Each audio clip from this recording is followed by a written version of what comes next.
Assalamualaikum warahmatullahi wabarakatuh. Hai anak-anak semuanya dari kelas 7A sampai kelas 7I. Mudah-mudahan kabar kalian semuanya dalam kondisi sehat walafiat. Begitu pula dengan ibu di sini ya. Mudah-mudahan kalian selalu mendoakan ibu juga dengan keluarga ibu di sini sehat, panjang umur dan selalu sejahtera. Dan kalian pun semua di sana ya. Amin ya robbal alamin.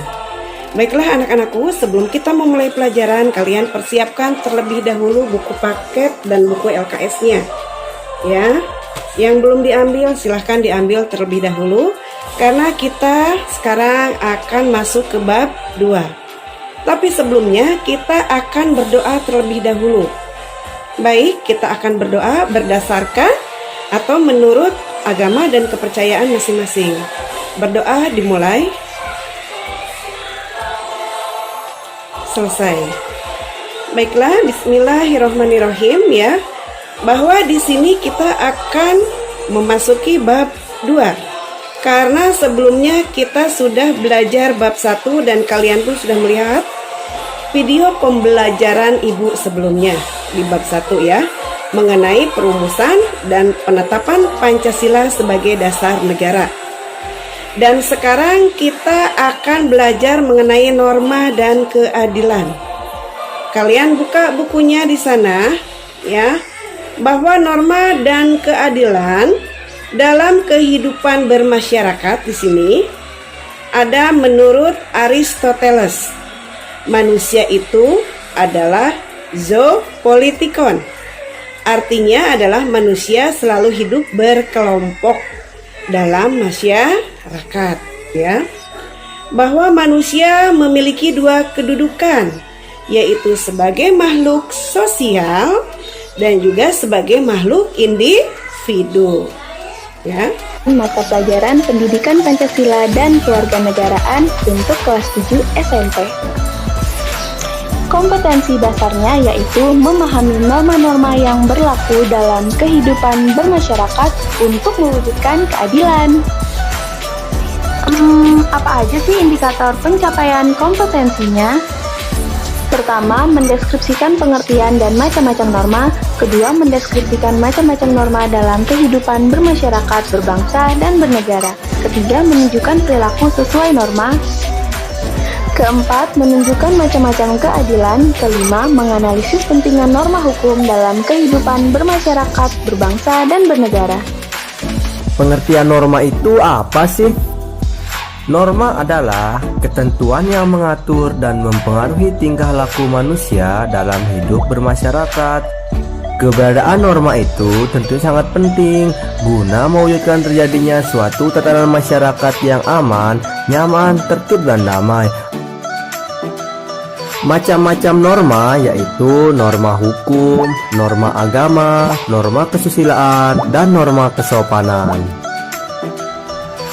Norma hukum adalah peraturan mengenai tingkah laku manusia dalam pergaulan masyarakat dan dibuat oleh badan-badan resmi negara.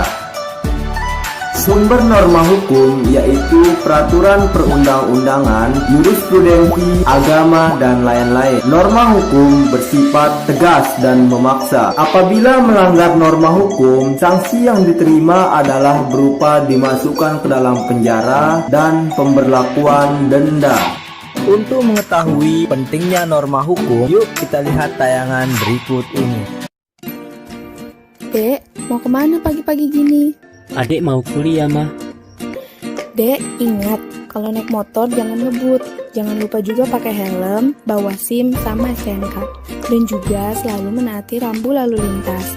Karena dalam berkendara, keselamatan yang paling utama. Iya, mah. Adik inget kok. Ya udah, adik pamit dulu ya. Assalamualaikum. Hati-hati, Dek. Waalaikumsalam.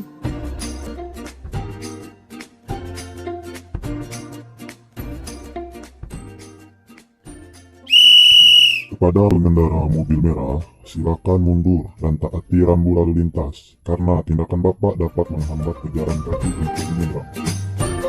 Terima kasih atas kerjasamanya.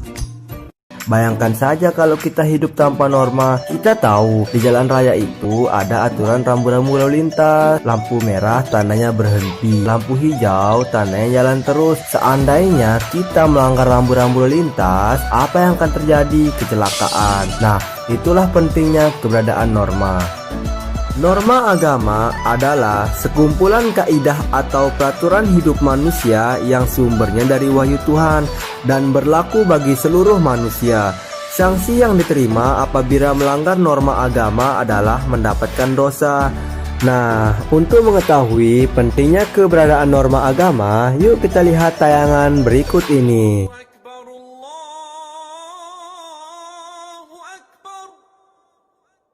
Umam, mau kemana nih? Kok buru-buru amat? Biasa nih kalau pulang sekolah langsung ke rumah Lili main PS. Tapi ini kan baru azan. Yuk kita sholat berjamaah dulu. Ntar aja deh, pas nyampe di rumah Lili aja. Kita nggak boleh loh menunda sholat. Apalagi pahala sholat berjamaah itu 27 derajat. Dan juga setiap langkah kita ke masjid sama saja dengan menggugurkan dosa kita. Oh begitu ya Yan. Makasih ya atas informasinya. Aku baru tahu loh sekarang. Kalau gitu aku akan sering-sering loh sholat di masjid. Ya udah, yuk kita sholat bareng. Mantap tuh. Ya udah, yuk kita ke masjid. Norma kesusilaan. Ada yang tahu belum apa itu norma kesusilaan? Norma kesusilaan adalah norma yang mengatur hidup manusia yang berlaku secara umum dan bersumber dari hati nurani manusia. Seperti apa sih contoh penerapan norma kesusilaan? Yuk kita lihat ilustrasi berikut ini. Assalamualaikum anak-anak. Pada hari ini sesuai dengan kesepakatan minggu lalu, kita akan melaksanakan ulangan harian. Baik, Bu. Untuk soalnya adalah sebutkan dan jelaskan jenis-jenis norma yang berlaku dalam masyarakat. Kerjakan dalam waktu 30 menit dan ingat, jangan ada yang mencontek. Kerjakan dengan jujur dan jangan ada yang kerjasama. Ibu mau ke ruang guru sebentar untuk mengambil absensi kalian. Baik, Bu. Kamu tahu nggak jawaban nomor 1? Aku juga bingung nih. Ini nih, ada jawabannya di buku paket. Ada norma agama, norma kesopanan, norma kesusilaan, dan norma hukum. Loh, kok pada ribut? Ada apa? Ini nih Bu, Rian sama Umam nyontek. Rian, Umam, jangan seperti itu. Menyontek dan kerjasama itu nggak baik. Seharusnya Rian dan Umam harus percaya dengan kemampuan yang dimiliki. Jangan terbiasa menyontek, karena nanti selain dengan nilai kalian yang tidak berkah, juga kalian akan menjadi pribadi yang tidak percaya diri dan akan menghambat perkembangan kemampuan kalian. Maaf Bu.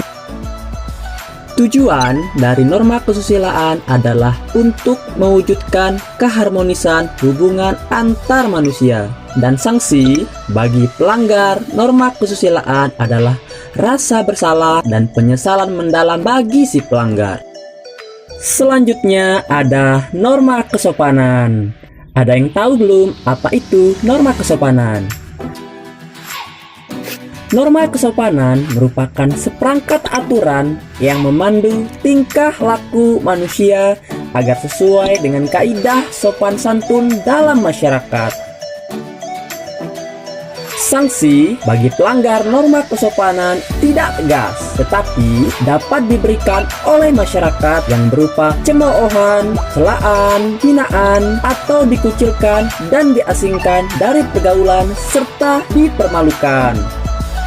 Ada yang sudah tahu belum contoh penerapan norma kesopanan? Bagi yang belum, yuk kita simak ilustrasi berikut ini.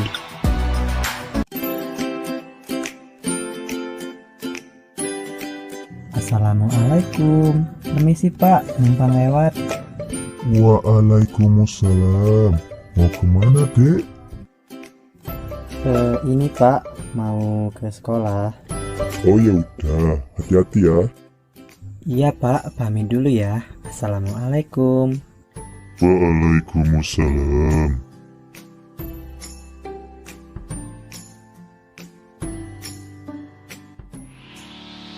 Norma ini berhubungan dengan tingkah laku, menghargai dan menghormati dengan kultural atau budaya suatu masyarakat.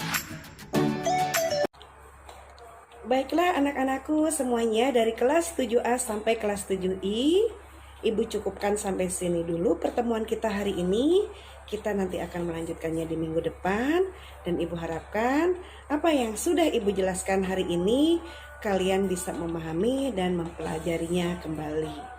Baiklah anak-anakku semuanya, Ibu mohon diri dulu. Wassalamualaikum warahmatullahi wabarakatuh.